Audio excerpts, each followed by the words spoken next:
2-4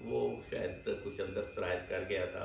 اور پھر ایسا بھی ہوا تھا کہ میرے والد صاحب جب ہمارے گاؤں میں حجرہ تھا تو حجرے میں وہ بیٹھتے تھے، اور جب وہ شام کو گفتگو کر وہ بہت اچھا لگتا تھا مجھے. مطلب ہے کہ وہ ایک طرف مجھے عشق ہو گیا تھا اپنے والد سے. جو میرا پہلا عشق تھا وہ میرے والد ہی تھے، کیونکہ میں ان کو دیکھتا تھا کہ حجرے میں بھرا ہوا حجرا تھا، مگر لوگ ان کی بات سنتے تھے اور وہ بات کرتے تھے. وہ پرانے جو وہ ہے زعماء ہیں ان کی باتیں چھیڑ دیتے تھے، علمی نکتے چھیڑ دیتے تھے اور لوگ ان کو سنتے تھے. تو مجھے یہ بات بہت اچھی لگتی تھی کہ ایک شخص بول رہا ہے اور اتنے بہت سے لوگ بیٹھ کے اس کو سن رہے ہیں. تو شاید وہ چیزیں تھیں جو اندر، شاید یہ میں آپ کہہ رہے ہیں تو میں اپنے آپ کو ریکلیکٹ کر رہا ہوں کہ شاید اس طرح ہوا ہوگا کہ تب سے میری بھی خواہش ہے کہ میں بولوں، لوگ مجھے سنیں. اچھا، یہ بولنے سے یاد آیا کہ یہ فن سیکھا جا سکتا ہے جو آپ پچھلے 40 سال سے مسلسل اینکر پرسن ہیں. بہت سارے آپ نے جو ہیں وہ مشاعرے کنڈکٹ کیے ہیں، بہت سارے ٹی وی شو، ٹاک شو آپ نے کنڈکٹ کیے ہیں، اور ایون جو مشہور دلیپ کمار جب آئے تھے وہاں پر مشاور میں آپ نے ان کا بھی انٹرویو کیا تھا. تو یہ کیسے کر لیتے ہیں؟ کیا ہمیں کچھ گر سکھانا پسند کریں گے؟ کیا ہم ابھی آپ سے سیکھنے میں اتنے مشتاق رہتے ہیں، آپ کیا ہمیں کوئی گر بتائیں گے کہ کیا کیا جائے کہ ہم بھی آپ کی طرح ایک پیارا بولنے والا بن جائیں، لوگ ہمیں بھی سنیں؟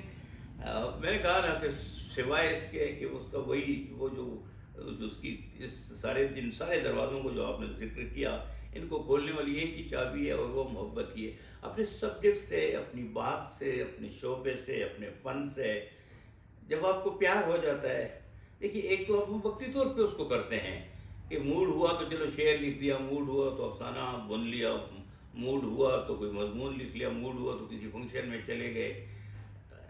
یہ موڈ جو ہے تو یہ آپ کو ایک فاصلے پہ رکھتا ہے. جب آپ پورے کے پورے، یہ بالکل اسلام کی طرح ہے، اس میں آپ کو پورے کے پورا داخل ہونا ہے. اور جب آپ اس میں پورے داخل ہو جاتے ہیں تو پھر اس وقت آپ کو بہت سی چیزیں، آپ کو خود بھی حیرانی ہوتی ہے کہ یہ ایسا کیسے ہو گیا. میں بہت سی ایسی چیزیں مجھے دوست یاد کراتے ہیں کہ یار آپ نے اسٹیج پر یہ کہا تھا، یا آپ نے کمپیئرنگ کرتے ہوئے، نظامت کرتے ہوئے یہ کہا تھا، یا ٹی وی پہ یہ کہا تھا. ایک تو آپ نے بھی دیکھا ہوگا، آپ بھی سب جانتے ہیں کہ ایک زمانہ ہو گیا ہے، کئی دہائیاں ہو گئی ہیں یہ کام کرتے ہوئے. تو ایک تو میرے ہاتھ میں کبھی کاغذ نہیں ہوتا، میں اسی طرح اللہ کا نام لے کے شروع ہو جاتا ہوں. اور میں ہمیشہ کہتا ہوں کہ کمپیئرنگ ایک ایسا شعبہ ہے، ایک ایسا فن ہے کہ جو شخص کمپیئرنگ کو نہیں سمجھتا اس کے لیے بھلا کا آسان ہے.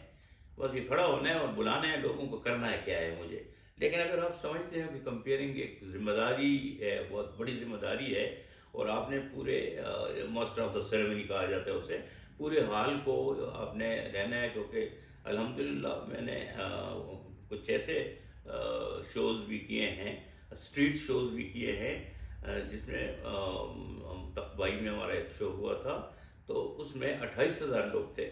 تو اتنا بڑا مجمع ہے، آپ ایک ڈر بھی لگتا ہے، ایک خوف بھی ہوتا ہے، کیا پتہ ہے مالک زبان کھینچ لے اور آپ کھڑے ہو جائیں لوگوں کے سامنے اور بات بھی نہ کر سکیں.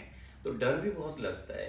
اتنے شوز کرنے کے بعد میں آج آپ کو حلفیہ بتاتا ہوں، حلفیہ کہ میں اب بھی، مجھے اگر آپ کہیں کہ جی اس شو کی کمپیئرنگ کریں تو میں ڈر جاتا ہوں. پتہ نہیں میں کر پاؤں گا کہ نہیں کر پاؤں گا. اور کوشش کروں گا کہ جو بھی منتظمین ہے کہ جی وہ لیٹ ہو گیا شروع کریں، اور میں اس کو پیچھے کرتا رہتا ہوں تاکہ ذرا دیر ہو جائے شاید، تاکہ میری جان اس سے بچ سکوں میں. تو ایک ڈر لگ رہے تھے، خوف لگ رہے تھے. اتنے لوگوں کے سامنے آپ کو کھڑا ہونا، آپ ایکسپوز ہوتے ہیں ان کے سامنے، اور ایک عجیب سی کیفیات ہوتی ہے. اور پھر یہ کہ آپ کو لاسٹ منٹ پہ آپ کو ایک فیصلہ کرنا ہوتا ہے. بہت سی ایسی باتیں ہوتی ہیں کہ آپ کو پتہ نہیں ہوتا. آپ پہلے سے سوچیے، اگر آپ سوچ کر جائیں گے کہ جی میں جاؤں گا اور میں نے یہ کرنا ہے اور میں نے یہ کرنا ہے، پھر تو آپ سمجھے آپ نے کچھ نہ کیا. لیکن جو اللہ آپ کی مدد اس وقت کرتا ہے اور آپ اس وقت کر رہے ہوتے ہیں، اس میں اتنی نازک سچویشنز بھی آئی ہیں کہ بلکہ ایک مثال میں اکثر دیا کرتا ہوں. ہم تو ادبی بات کر رہے ہیں، تھوڑی سی ذرا سی اس سے ہٹ کے ہو جائے تو میرا خیال ہے کوئی زیادہ، لیکن میں چونکہ خاص بات کرنا چاہ رہا ہوں. تو وہ یہ تھا کہ جس وقت 7 ایجنسیوں کا ایک بہت بڑا جلسہ ہو رہا تھا اور بہت بڑا پنڈال تھا اور اس کو خطاب کرنا تھا مشرف، جنرل پرویز مشرف جو کہ اپنی کمپین کے لیے نکلے ہوئے تھے، تو وہ اس کو ان کو خطاب کرنا تھا، اور ہم نے اس سب لوگوں کو یہ بتا دیا تھا کہ یہ ہمارے مہمان ہیں اور اب کسی نے کوئی بات نہیں کرنی۔ تو جس وقت وہ آئے اور انہوں نے تقریر کی تو وہ اس کلیپ میں وہ جانے لگے، تو میں نے ان کو راستہ دیا روسٹم سے اور اپنی سیٹ کی طرف جانے لگے، تو پیچھے کوئی ملک صاحب کھڑے ہو گئے۔ تو میں آج بھی کہتا ہوں کہ مجھے تو نہیں پتہ ملک صاحب، اور پھر تعلیم کی گونج میں اس کو پتہ بھی نہیں، کسی نے اس کو پکڑ کے بٹھا بھی لیا، تو کیونکہ ہم نے پہلے طے کیا تھا کہ کچھ نہیں کہنا۔ مشرف ذرا مختلف آدمی تھے، میں اس کی ملاقاتیں 1-2 ہیں لیکن وہ بہت ہی مختلف آدمی ہیں، تو وہ اس نے اس کی نظر پڑ گئی اس پر، وہ واپس اپنی سیٹ سے روسٹم کی طرف آئے، اور میں روسٹم پہ کھڑا ابھی ان کو شکریہ ادا کر رہا تھا، اس مرحلے میں تھا کہ لوگ خاموش ہوں تو میں شکریہ ادا کروں، وہ واپس آ گیا، اور مجھے ابھی تک وہ منظر یاد ہے، باقاعدہ میری کاندھے پر ہاتھ رکھ کے جیسے گڈ فرینڈس، اور مجھے کہنے لگے کان میں کہ ملک صاحب کیا کہتے ہیں۔ اب میری بلا کو بھی نہیں پتا کہ ملک صاحب نے کیا کہا ہے، کیونکہ وہ ہنگامے میں اور غصہ بھی تھا مجھے کہ یار میں منع کیا تھا کسی نے بات نہیں کرنی، یہ کہاں سے کھڑا ہو گیا، اس کو بٹھا دیا تھا کسی نے، اس کی بات بھی شاید پوری نہیں ہوئی، اور یہ بھی اب نہیں پتا مجھے آج تک کہ اس نے شریف آدمی نے کہا کیا تھا۔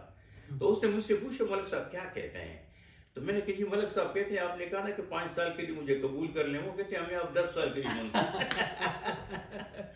اچھا، تو اب اس نے باقاعدہ مائک کے آگے منہ کر کے کہا ملک صاحب 5 سال کے بعد آ کے دوبارہ پوچھوں گا۔ اچھا یہ کہ وہ چلے گئے، خیر جو کھانا وانا یہ وہ چلے گئے، ان کا ہیلی کاپٹر اڑ گیا، تو اللہ بخشے اس کو افتخار حسین شاہ صاحب کو، وہ گورنر تھے، اس نے مجھے کہا کہ یہ کیا 5-10 سال کا کیا چکر تھا، میں نے اسے یہ کہا نہیں، تو کہتے ہیں ملک صاحب نے یہ کہا تھا، میں مجھے کیا پتا، نہیں تو کہتے آپ نے کیسے کہہ دیا، میں کہ تو مجھے بھی نہیں پتا۔ یہ موقع سنبھالنے کی بات ہے، ہم